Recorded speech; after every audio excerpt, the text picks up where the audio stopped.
రాష్ట్ర రాజకీయాల్లో పెను దుమారాన్ని రేపుతూ ఉంది విశాఖ ల్యాండ్ స్కామ్. ఈ ల్యాండ్ స్కామ్ విలువ ఎంత? దీని వెనక పాత్రధారులు ఎవరు, సూత్రధారులు ఎవరు? అధికార పార్టీ నేతలపై కూడా ఆరోపణలు వినిపిస్తూ ఉంది. సిట్ విచారణ నిష్పక్షపాతంగా సాగుతుందా? ఆరోపణలు గురైన వారిని కటకటాల వెనక్కి నెట్టే విధంగా సిట్ విచారణ అంత నిష్పక్షపాతంగా సాగే అవకాశాలు ఉన్నాయా? రెవెన్యూ అధికారులు ఎటువంటి వ్యూహాన్ని అనుసరిస్తున్నారు ఈ కబ్జాకోరులని అరెస్ట్ చేసే విషయంలో కానీ, ఈ అసలు స్కామ్ స్టార్స్ని బయటకు తీసుకొని వచ్చే విషయంలో కానీ? ప్రస్తుతం మేము విశాఖ జాయింట్ కలెక్టర్ సృజన గారి ముందు కూర్చొని ఉన్నాం. నమస్కారం సృజన గారు. సృజన గారు, కొన్ని ప్రశ్నలు ముక్కుసూటిగా ఉంటాయి, మీ జవాబులు కూడా అంతే నిజాయితీగా విధి నిర్వహణలు కూడా మీరు ముక్కుసూటి అధికారిగా పేరు తెచ్చుకున్నారు కాబట్టి నా ఆన్సర్స్ కూడా నేను అదే విధంగా, క్వశ్చన్స్ కూడా అదే ఆన్సర్స్ని ఎక్స్పెక్ట్ చేస్తూ ఉన్నాను. నా మొదటి ప్రశ్న, విశాఖ జిల్లాలో జరిగిన 1,00,000 ఎకరాల మేర స్కామ్లో యాజ్ పర్ వైసీపీ స్టేట్మెంట్ ఎన్ని లక్షల కోట్లు అని మీరు అంచనా వేస్తున్నారు? స్పెసిఫిక్గా చెప్పాలంటే కొమ్మాది, మధురవాడలో వెబ్ల్యాండ్లో ఈ విలేజెస్ ఎందుకు లేవు అనే రివ్యూతో మొదలుపెట్టి రికార్డ్ ట్యాంపర్ అయినది అనే విషయాన్ని గుర్తించి ఈ ఎక్సర్సైజ్ మొదలు పెట్టడం జరిగిందండి. సో మేమే సుమోటోగా కొమ్మాది, మధురవాడ విలేజెస్కి సంబంధించి సుమారుగా 250 ఎకరాల ప్రభుత్వ భూమి, అందులో మెజారిటీ ఫారెస్ట్ భూములు 1Bలో చేరడం, దాని ద్వారా పాస్బుక్లు పొందారు అనే విషయాన్ని మేము గుర్తించడం జరిగింది. సో మా అంతట మేమే ఇటువంటి తప్పు మండల ఆఫీస్లో జరిగింది అనే విషయాన్ని గుర్తించి దాన్ని వెలికితీయడం జరిగింది. ఇదే విషయం, ఇలాంటి ట్యాంపరింగే మిగిలిన విలేజెస్లో, మిగిలిన మండలాల్లో ఉన్నదా లేదా అనేది కూడా మేము మొదలు పెట్టడం జరిగింది. సో 1,00,000 ఎకరాలు జరిగిందా లేదా అనే విషయం ఇంకా నిర్ధారించలేకపోయినా ఆరోపణ ఉంది కాబట్టి ఆ ఆరోపణ ఎంతవరకు నిజం, అందులో అంతవరకు కాకపోయినా ఏ మేరకు ట్యాంపరింగ్ జరిగింది అనే విషయాన్ని తెలుసుకునే పనిలోనే ఇప్పుడు ఉన్నాం. కానీ వైఎస్ఆర్సీపీ తన ప్లీనరీలో ఒక స్టేట్మెంట్ చేసింది, జిల్లా అధికారులే 1,00,000 ఎకరాల మేర ట్యాంపరింగ్ జరిగింది అని చెప్పి ప్రకటించారని చెప్పి. ఏ మేరకు వాస్తవం అంటారు ఇది? ఎప్పుడు మా అంతట మేము 1,00,000 ఎకరాలు జరిగిందని అయితే కమిట్ అవ్వలేదు.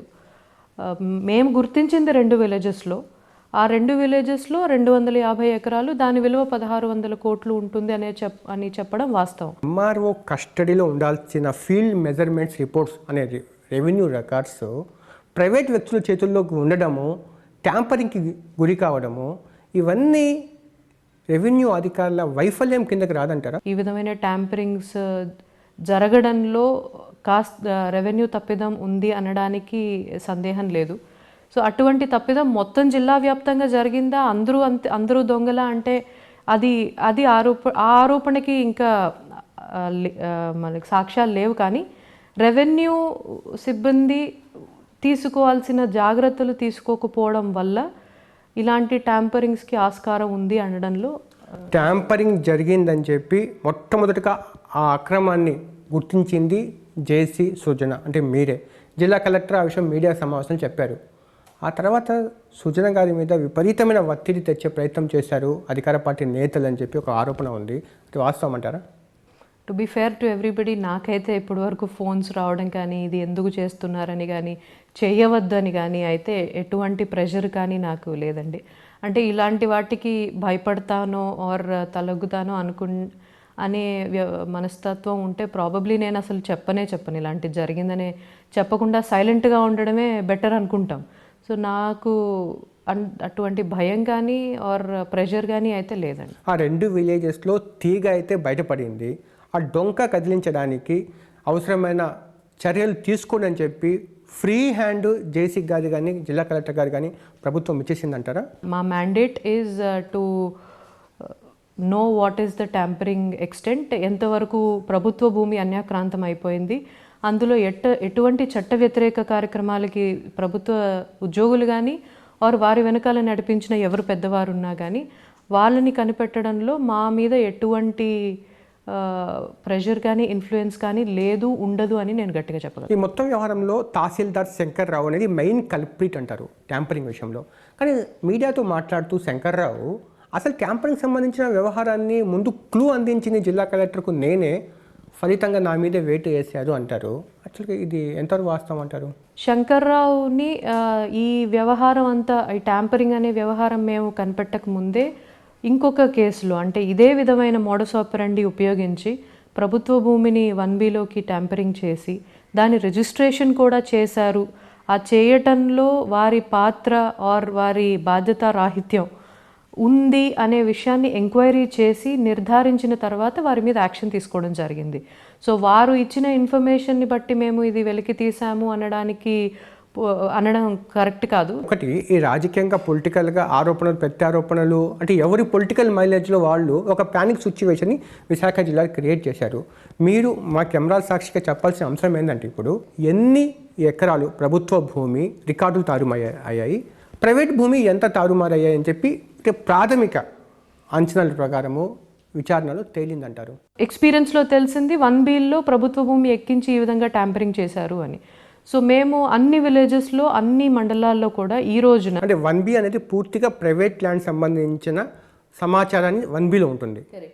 అందులో ప్రభుత్వ భూమిని కూడా ఎక్కించారు. కొమ్మాది మధురవాడలో జరిగింది. మేము పిఎం పాలెంలో, పరదేశీ పాలెంలో కూడా ఓ 50 ఎకరాలు మేర 1Bలో చేరింది అని చెప్పి మేము తర్వాత కూడా గుర్తించాం. అంటే బేసికలీ విశాఖపట్నం రూరల్ మండలానికి సంబంధించిన అన్ని రికార్డులు వెబ్ల్యాండ్లో, అంటే ఆన్లైన్లో పెట్టకుండా ఇంకా ఫిజికల్ కాపీసే ఉండడం వల్ల అటువంటి ఆస్కారం ఏర్పడింది. ప్రభుత్వ భూమి అంటే ఏదైతే ఒక రికార్డ్ మెయింటైన్ అవుతుందో 1Bలో జిల్లా వ్యాప్తంగా ఎన్ని ఎకరాలు చేరి ఉంటుంది అనుకుంటున్నారు? ఇప్పుడు మేము అదే ఇన్వెస్టిగేషన్లో భాగంగా, అది డైరెక్ట్లీ ట్యాంపరింగ్కి సంబంధించిన విషయం కాబట్టి, ఈ కొమ్మాది మధురవాడ విశాఖపట్నం రూరల్కి సంబంధించిన విలేజెస్ అన్ని ఫిజికల్ కాపీతో మేము మ్యాచ్ చేసుకోగలిగాం. కానీ ఇంకా అనుకూలంగా ఇంకా మిగిలిన మండలాల్లో చేయడం కొంచెం సులభం. అండ్ మేము 22A లిస్ట్ అంటాం, అంటే గవర్నమెంట్ భూముల జాబితా. 22A లిస్ట్ని 1Bని రెండు మ్యూచువల్లీ ఎక్స్క్లూజివ్ రికార్డ్స్ ఉండాలి. ఇందులో ఉండే ఎంట్రీ అందులో ఉండకూడదు. ఒకటి పూర్తిగా గవర్నమెంట్ భూముల జాబితా, ఇంకొకటి పూర్తిగా ప్రైవేట్ భూముల జాబితా. ఈ రెండింటిని కూడా ఒక సాఫ్ట్వేర్ ద్వారా కంపేర్ చేస్తున్నాం.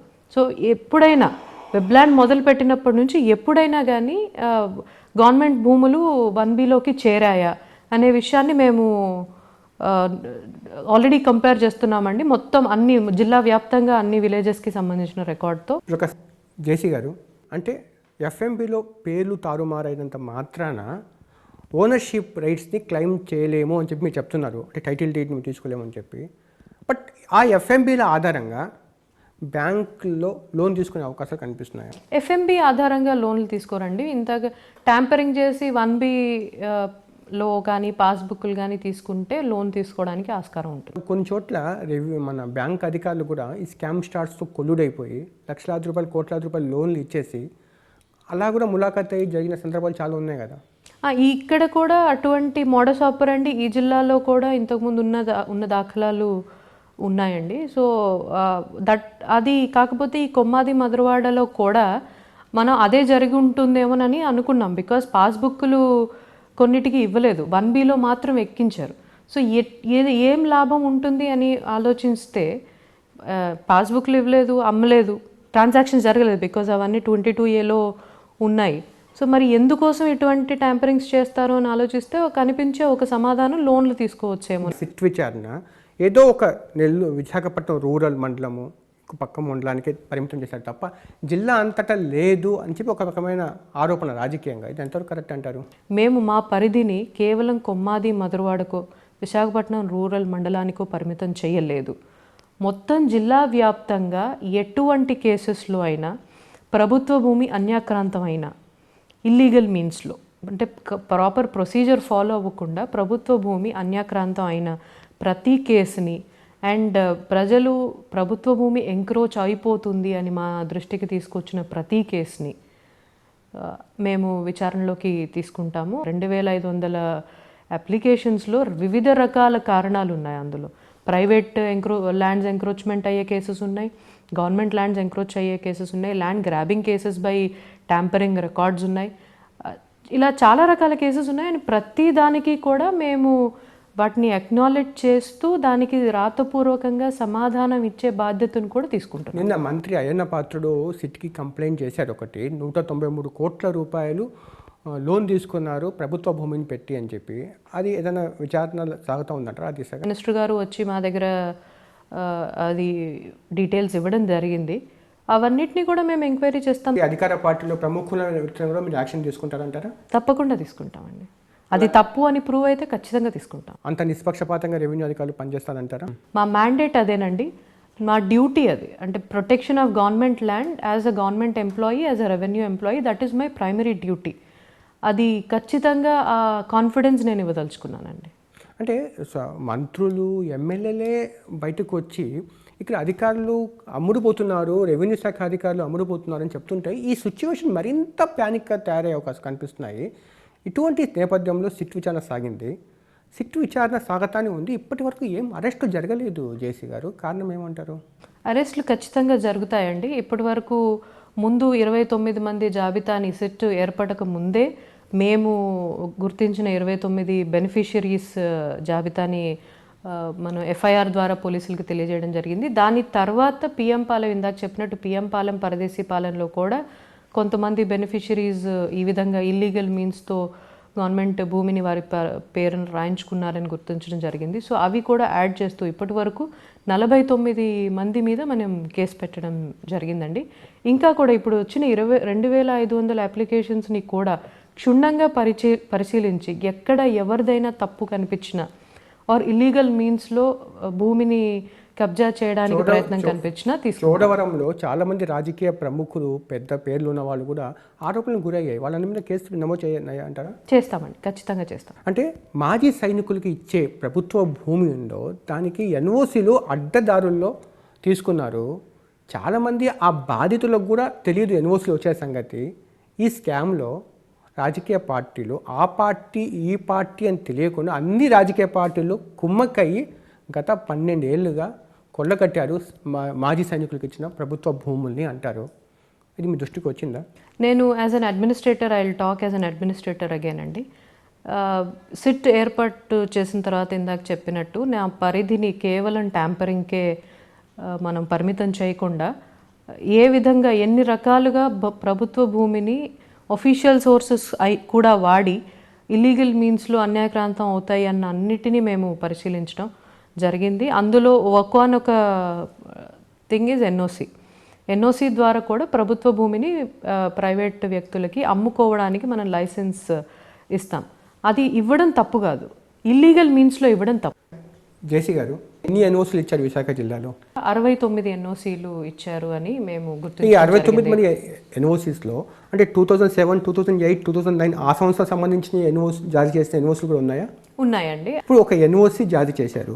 ఏ ప్రాతిపదికన మీ ఎన్ఓసీ ఫలానా వ్యక్తికి ఇవ్వాల్సిన పరిస్థితి వచ్చిందని చెప్పి మీరు అలా కన్సిడర్లోకి తీసుకుంటారంటారు?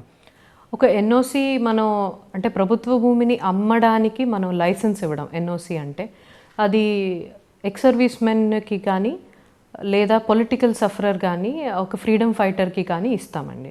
జనరలీ వారికి అసైన్మెంట్ జరిగిన 10 ఏళ్ల తర్వాత ఆ భూమిని ఏదైనా ఎమర్జెన్సీ సిచ్యువేషన్స్ వచ్చినప్పుడు అమ్ముకోవడానికి వారికి పర్మిషన్ ఇవ్వడం జరుగుతుంది. దాన్నే మనం ఎన్ఓసీ అని అంటాం. సో ఇప్పుడు వరకు ఇచ్చిన 69 ఎన్ఓసీల్లో కూడా అటువంటి వ్యక్తి అంటే అది ఎక్స్ సర్వీస్ మెన్నో, పొలిటికల్ సఫరరో, ఫ్రీడమ్ ఫైటరో అని నిర్ధారణ చేయడానికి ఉండవలసిన డాక్యుమెంట్ ఏంటంటే సైనిక్ వెల్ఫేర్ ఆఫీసర్ నుంచి సర్టిఫికేట్స్ ఉంటాయి, వారి పెన్షన్ పేపర్స్ ఉంటాయి. డాక్యుమెంట్స్ పరంగా అంత పక్కా ఉంటుంది, కానీ అక్కడ క్యాండిడేటే ఉండడు. అటువంటి కేసులు మీ దృష్టికి వచ్చాయా? ప్రతి కేసుని క్షుణ్ణంగా పరిశీలించడం జరుగుతోంది. ప్రొసీజర్ ఫాలో అవ్వకుండా ఆర్ డాక్యుమెంట్స్ అన్నీ ఉన్నాయనే నిర్ధారణ జరగకుండా ఎన్ఓసీ ఇస్తే అది తప్పుగా ఇచ్చిన ఎన్ఓసీ. 2009, 2010 ఆ ప్రాంతం జరిగిన ఇష్యూస్లో ఆ విక్టిమ్కి కనీసం 50,000 రూపాయలు, ₹1,00,000 ఇచ్చేసి ఆ ఎన్ఓసీలు తీసుకొని అదే ల్యాండ్ని కోట్లాది రూపాయలకు అమ్మిన సంఘటనలు కూడా చాలా వరకు మీడియాలో కూడా రిపోర్ట్ అయ్యాయి. ఇప్పుడు సిట్టు అటువంటి కేసెస్ని కూడా పర్సూ చేసి మన రీఇన్వెస్టిగేట్ చేసే అవకాశాలు కనిపిస్తున్నాయి. రీఇన్వెస్టిగేషన్ ఓన్లీ రిపోర్ట్ అయిన కేసెస్ కాదండి, ఆల్ 69 కేసెస్కి రీఇన్వెస్టిగేషన్ జరుగుతుంది. ఒకవేళ అక్రమం జరిగిందని చెప్పి మీ ఎంక్వైరీలు తేలితే డిసిషన్ మీరే తీసుకుంటారా? ఆ ఎన్ఓసీస్ని మళ్ళీ క్యాన్సిల్ చేసి అటువంటి వ్యక్తుల మీద యాక్షన్ తీసుకొని బిహైండ్ ద స్క్రీన్ ఎవరు ఉన్నారో వాళ్ళ మీద కూడా యాక్షన్ తీసుకునే అవకాశం చూపిస్తారు? ఎన్ఓసీ తప్పుగా ఇచ్చారు అనే విషయం నిర్ధారణ జరిగితే it is a criminal act, we will definitely act on that. ఎవరి మీద యాక్షన్ తీసుకుంటారు? అసలే పక్క ప్రాణి అతను 50,000 లక్షల రూపాయలు ఎవరు NOC investigation is not only on the beneficiary అండి. బెనిఫిషియరీని మనం ప్రైమ్ ఫేసి వారికి పిలిచి వారి దగ్గర ఏం డాక్యుమెంట్స్ ఉన్నాయి, వారు ఇంకా పొజిషన్లో ఉన్నారా లేదా, వారికి ఎన్ఓసి ద్వారా అమ్మవలసిన అవసరం ఎందుకు వచ్చింది, అవన్నీ కూడా పరిశీలన చేసి వారి వెనకాల ఎవరన్నా ఉన్నారా, ప్రలోభపరిచారా, ప్రెషర్ చేశారా, ఇవన్నీ కూడా విషయాలు తెలుసుకుంటాం. అంటే చాలా విషయాలు మనం చూస్తున్నామండి మీడియాలో కూడా. అంటే ఎప్పుడు కూడా మళ్ళీ నష్టపోయిన వాళ్ళే నష్టపోతూ ఉంటారు. బిహైండ్ ద స్క్రీన్ చక్రం తిప్పిన వాళ్ళందరూ, తెర వెనుక చక్రం తిప్పిన వాళ్ళందరూ చాలా పెద్ద వ్యక్తులు ఉంటారు. కానీ ఇన్వెస్టిగేషన్ అధికారి యొక్క చేతులు అక్కడ దాకా పోవు, మధ్యలోనే ఆగిపోతాయి అనేది ఒక రకమైన ఆరోపణే కాదు, చాలా విషయాలు చూస్తూనే కూడా ఉంటాం. కానీ అలాంటి సంఘటనలు మళ్ళీ జరగకుండా మీరు ఏదైనా తీసుకుంటున్నారా? I can only give confidence. ఖచ్చితంగా ప్రతి ఒక్క చిన్న విషయంలోనూ క్షుణ్ణంగా మేము పరిశీలన చేయడం జరుగుతుంది. ఎటువంటి తప్పు జరిగింది అని తెలిసినా మేము దాన్ని వెలికి తీస్తాము. దాని లాజికల్ కన్క్లూజన్కి, అది క్రిమినల్ చర్య కానీ గుర్తించి దాన్ని తీసుకోవాల్సిన చర్య చేపట్టడం కానీ, ఆర్ ఎఫ్ఐఆర్ ఫైల్ చేసి ఫర్దర్ ఇన్వెస్టిగేషన్ కోర్టు వరకు తీసుకెళ్లి న్యాయం జరిగేటట్టు చేయడం కానీ, ప్రతి ఒక్క చర్య మేము ఖచ్చితంగా ఫాలో అప్ చేసి తీసుకుంటాం. విశాఖ జిల్లాలో బిక్క జనాల యొక్క భూములు లాక్కున్నారు అని ఒక అలిగేషన్. ఈ అలిగేషన్ తీసుకొచ్చింది బీజేపీ ఎమ్మెల్యే విష్ణుకుమార్ రాజు. అటువంటి కేసెస్ మీద ఎన్ని రిపోర్ట్ అయ్యాయంటారు? ఏం యాక్షన్ తీసుకున్నారు సిట్? సో అది మనం ప్రాథమికంగా దర్యాప్తు చేయడం మొదలుపెట్టినప్పుడు తెలిసిన విషయం ఏమిటంటే, ముదపాకలో ల్యాండ్ పూలింగ్ చేస్తామని ఎటువంటి జియో కానీ అడ్మినిస్ట్రేటివ్ ఇన్స్ట్రక్షన్స్ కానీ లేకుండా కొంతమంది రైతుల్ని, కొంతమంది పెద్దవాళ్ళు, పెద్ద అనుకునేవాళ్ళు వారిని ప్రలోభపెట్టి భయపెట్టి వారి దగ్గర భూములు లాక్కున్నారు అనే విషయం ప్రాథమికంగా నిరూపణ అయింది కాబట్టే ఎఫ్ఐఆర్ ఫైల్ చేయడం జరిగిందండి. ఇన్వెస్టిగేషన్ జరుగుతోంది. అందులో ఎవరు ఇన్వాల్వ్ అయి ఉన్నారు, ఎవరు ప్రజల్ని మోసం చేసి వారితో సంతకాలు పెట్టించుకున్నారు అనేది విషయాన్ని ప్రజల దగ్గర నుంచి కూడా ఇన్ఫర్మేషన్ తీసుకుంటూ ఇన్వెస్టిగేషన్ చేయడం జరుగుతుందండి. చివరి ఒక ప్రశ్న, అంటే Visakha brand image, city of destiny అంటారు, బ్రాండ్ ఇమేజ్ ఎంతో పెరిగింది. చంద్రబాబు నాయుడు శాయశక్తులు కృషి చేసి రోజుకు 18 గంటల పాటు పనిచేస్తూ విశాఖపట్నం బ్రాండ్ ఇమేజ్ ఎక్కడికో పెంచారు. కానీ ఈ వెలుగు చూస్తున్న ఈ భూ వ్యవహారాలు ఆ బ్రాండ్ ఇమేజ్ని తగ్గించాయి. ఈ నేపథ్యంలో భూ వ్యవహారాలకు సంబంధించి ఇటువంటి తప్పులు రెవెన్యూ సంబంధించి ఇంకా జరగకుండా భవిష్యత్తులో ఎటువంటి చర్యలు తీసుకోబోతున్నారంటారు? మేము ల్యాండ్ అడ్మినిస్ట్రేషన్ వైపు నుంచి, రెవెన్యూ డిపార్ట్మెంట్ వైపు నుంచి, నేను చేరినప్పటి నుంచి అండ్ దానికి ముందు నివాస్ గారి టైం నుంచి కూడా గత సంవత్సరంన్నర కాలంలో వచ్చిన ప్రతి అడ్వర్స్ న్యూస్ ఐటమ్ని మేము సీరియస్గా తీసుకోవడం జరిగింది. వచ్చిన ప్రతి కంప్లైంట్కి ప్రజల నుంచి, అంటే రిపోర్ట్ అవ్వకుండా కూడా కొంతమంది డైరెక్ట్లీ వచ్చి ఇచ్చే ప్రతి కంప్లైంట్ని మేము రిజిస్టర్ చేసి ఒక డేటాబేస్ మెయింటైన్ చేస్తూ దాని మీద ప్రతి ఒక్క మండల ఆఫీస్ నుంచి రిపోర్ట్ తెప్పించడం, యాక్షన్ టేకన్ రిపోర్ట్ తీసుకోవడం కూడా జరుగుతుంది. ఇప్పటివరకు సుమారుగా 300 అడ్వర్స్ న్యూస్ ఐటమ్స్ రావడం జరిగింది. ప్రతి ఒక్క న్యూస్ ఐటమ్కి కూడా సమాధానం చెప్పే బాధ్యత మా మీదే ఉంది అనే విషయాన్ని గుర్తించడం జరిగింది. అదే సెన్సిటివిటీని మేము మండలాలకు కూడా పంపించడం జరుగుతోంది. ఎటువంటి చేంజ్ వెబ్లాండ్లో జరిగినా, ప్రభుత్వ భూమి నుంచి ప్రైవేట్ భూమిగా మారినా, లేదా ఒక మనిషి పేరు తీసేసి ఇంకో మనిషి పేరు ప్రొసీజర్ ఫాలో అవ్వకుండా మారినా నాకు అలర్ట్ వస్తుందండి. అలర్ట్ సిస్టమ్ డిఫరెంట్ లెవెల్స్లో ఉంది. సో ప్రతి చేంజ్కి అకౌంటబిలిటీ మనం ఫిక్స్ చేయొచ్చు. ఎక్కడ ఏ ఆఫీస్లో ఏ ఐపీ నెంబర్లో ఏ డిజిటల్ కీ వాడి ఏ టైంలో ఏ మార్పు జరిగింది అనే విషయం పూర్తి డీటెయిల్స్తో సహా మన దగ్గరికి చేరడం జరుగుతుందండి.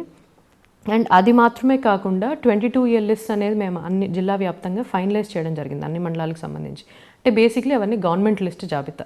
ఆ గవర్నమెంట్ భూములన్నింటినీ కూడా ఫిజికలీ వెరిఫై చేసి జియో ట్యాగ్ చేసి తర్వాత దాన్ని ఒక డేటాబేస్లో సెక్యూర్ చేస్తే అసలు ఉండవలసిన ప్రభుత్వ భూమి ఎంత, ఈరోజు ఆక్రమణలో ఎంత ఉంది, ఎంత మిగిలింది, ఆక్రమణలో ఉండే దాని మీద ఎటువంటి చర్యలు తీసుకోవాలి, అది అక్కడ ఎవిక్షన్ చేయించాలా లేదా అవి రెగ్యులరైజేషన్ స్కీమ్స్ పరిధిలోకి వస్తాయా లేదా అనే విషయం నిర్ధారణ చేసి ప్రతి ఒక్కటి కూడా శాస్త్రీయంగా హేతుబద్ధంగా ప్రతి ఒక్క గవర్నమెంట్ ల్యాండ్ పార్సల్ని ఏ విధంగా మనం ప్రొటెక్ట్ చేస్తున్నాము అనే దానికి ఇక్కడ చాలా గట్టిగా చర్యలు తీసుకోవడం జరుగుతుంది.